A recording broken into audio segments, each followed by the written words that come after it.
Lecture de la lettre de saint Paul apôtre aux Romains. Frères, nous savons que par un seul homme, le péché est entré dans le monde, et que par le péché est venue la mort. Et ainsi, la mort est passée en tous les hommes, étant donné que tous ont péché. Si la mort a frappé la multitude par la faute d'un seul, combien plus la grâce de Dieu s'est-elle répandue en abondance sur la multitude? Cette grâce qui est donnée en un seul homme, Jésus-Christ. Si, en effet, à cause d'un seul homme, par la faute d'un seul, la mort a établi son règne, combien plus, à cause de Jésus-Christ et de lui seul, régneront-ils dans la vie? Ceux qui reçoivent en abondance le don de la grâce qui les rend justes. Bref, de même que la faute commise par un seul, a conduit tous les hommes à la condamnation, de même l'accomplissement de la justice par un seul, a conduit tous les hommes à la justification qui donne la vie. En effet, de même que par la désobéissance d'un seul être humain, la multitude a été rendue pécheresse, de même par l'obéissance d'un seul, la multitude sera-t-elle rendue juste. Là où le péché s'est multiplié, la grâce a surabondé. Ainsi donc, de même que le péché a établi son règne de mort, de même la grâce doit établir son règne en rendant juste pour la vie éternelle par Jésus-Christ notre Seigneur. Parole du Seigneur.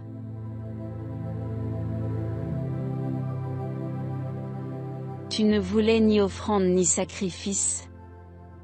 Tu as ouvert mes oreilles. Tu ne demandais ni holocauste ni victime. Alors j'ai dit, voici, je viens. Dans le livre, est écrit pour moi ce que tu veux que je fasse. Mon Dieu, voilà ce que j'aime. Ta loi me tient aux entrailles. J'annonce la justice dans la grande assemblée. Vois, je ne retiens pas mes lèvres. Seigneur, tu le sais. Tu seras l'allégresse et la joie de tous ceux qui te cherchent. Toujours ils rediront, le Seigneur est grand. Ceux qui aiment ton salut.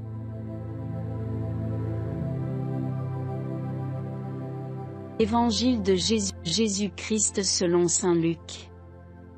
En ce temps-là, Jésus disait à ses disciples, restez en tenue de service, votre ceinture autour des reins, et vos lampes allumées.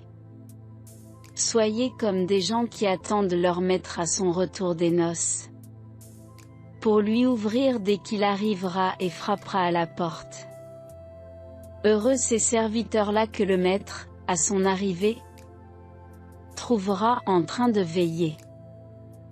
Amen, je vous le dis. C'est lui qui, la ceinture autour des reins, les fera prendre place à table et passera pour les servir. S'il revient vers minuit ou vers 3 heures du matin et qu'il les trouve ainsi, heureux sont-ils. Acclamons la parole de Dieu.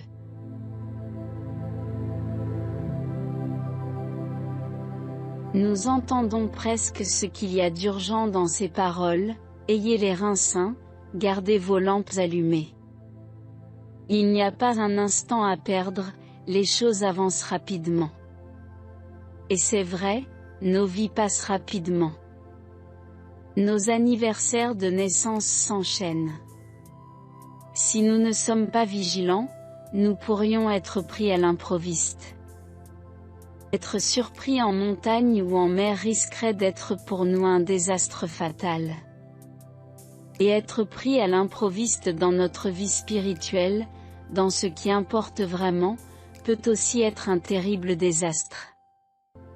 Ne pas être vigilant, c'est-à-dire perdre notre temps, rechercher les choses du monde, mettre Dieu en marge, entraîne de graves conséquences à brève échéance.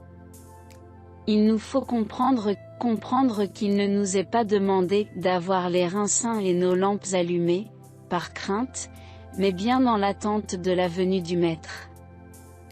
De toute évidence, l'Évangile d'aujourd'hui dirige nos pensées vers l'ultime rencontre avec le Seigneur, ce dernier moment qui déterminera le succès ou l'échec de nos vies. Notre Seigneur lui-même nous dit d'être prêts. Il nous encourage à assumer nos responsabilités, comme de bons serviteurs. Faisant ainsi, notre récompense sera grande quand il viendra, au point que nous serons invités à nous asseoir à sa table et que lui-même nous servira. Ce serait scandaleux de dire que Dieu nous servira, si ce n'était pas lui-même, Dieu, qui parle ainsi. Dans ces paroles de notre Seigneur sont contenus tout le prix et l'amour qu'il accorde à ceux qui lui sont fidèles. Son amour est rendu bien concret ici, par le fait qu'il nous servira. C'est vraiment étonnant. Trop pour comprendre. Néanmoins, c'est une vérité qu'il faut méditer dans nos cœurs.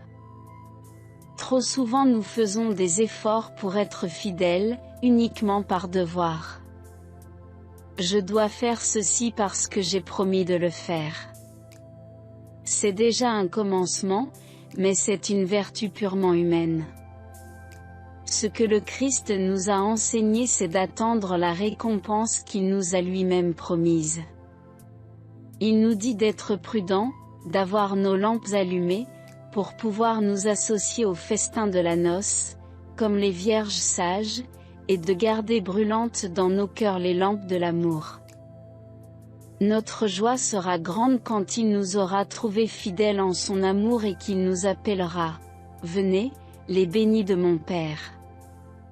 Tout au long de sa vie publique, il a encouragé ses apôtres à être fidèles, afin qu'à son retour, nous puissions être avec lui dans la joie du ciel. Ce n'est pas pour quelque vague et obscure récompense que nous nous efforçons d'être fidèles, mais par amour, un amour qui reconnaît que notre bien-aimé, Dieu, sera notre ultime récompense et qui nous attend avec une indicible joie, une joie que nul œil n'a jamais vue, que nulle oreille n'a entendu dire et qu'il a préparée pour ceux qui lui auront été fidèles. Seigneur Jésus, tu es venu nous racheter de nos péchés et tu es monté au ciel pour nous préparer une place avec toi dans ton royaume. Ouvre mon cœur et mon esprit pour qu'ils puissent contempler cette extraordinaire réalité qu'est ton inaltérable amour. Prions ensemble. Seigneur, faites de moi un instrument de votre paix. Là où il y a de la haine, que je mette l'amour. Là où il y a l'offense, que je mette le pardon. Là où il y a la discorde, que je mette l'union.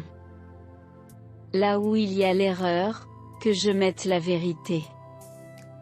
Là où il y a le doute, que je mette la foi. Là où il y a le désespoir, que je mette l'espérance. Là où il y a les ténèbres, que je mette votre lumière. Là où il y a la tristesse, que je mette la joie.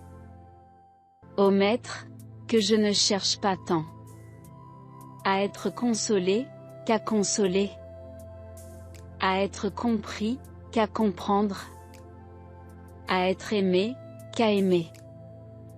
Car c'est en donnant qu'on reçoit.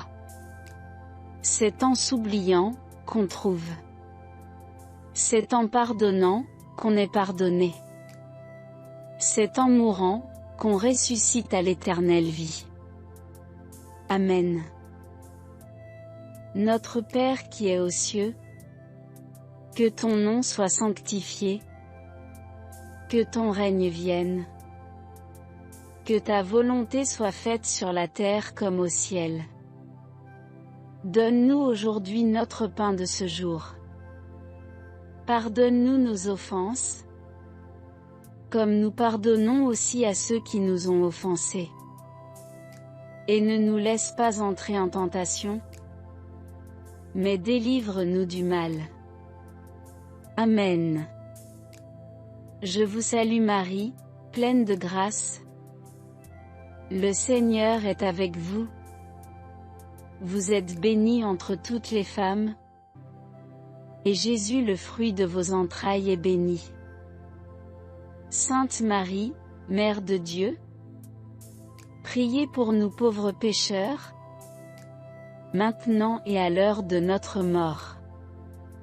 Amen. Gloire au Père, et au Fils, et au Saint-Esprit. Comme il était au commencement, maintenant et toujours, et dans les siècles des siècles. Amen.